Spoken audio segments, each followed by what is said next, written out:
Hello guys, আসসালামু আলাইকুম।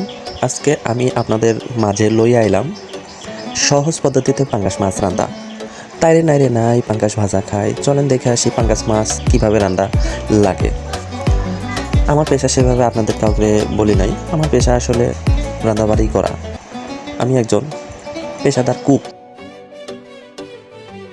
সাধারণত ম্যাচে রান্না করি, তো ম্যাচে কীভাবে রান্না লাগে সেই পদ্ধতিটাই আপনাদের সহজ মাধ্যমে দেখা দিচ্ছি। আপনারা দেখতে থাকেন সুন্দর এবং পরিষ্কার রান্না বাড়া।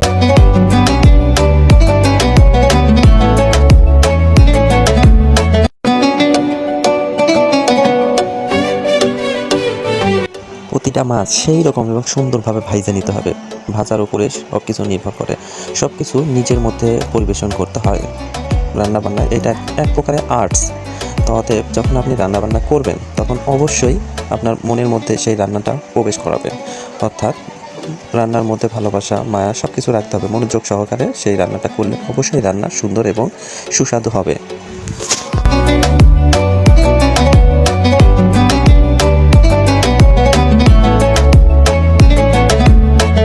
মুই আল্লাহ সেই রকম পোস্ট নিয়ে নিলাম।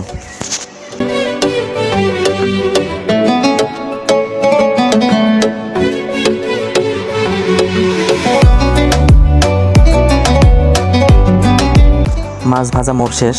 এইবারে পেঁয়াজ, মরিচ, আদা, রসুন, হাবি জাবি যেগুলো আছে সেগুলো সুন্দরভাবে দিয়ে দিই। আপনারা দেখেন কীভাবে কী দিতেছি, মুখে অত আমি বলতে পারি না, এই জন্য কইবার পারতেছি না।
কেমন হইল মাছ রান্না মোরে জানায়েন কিন্তু।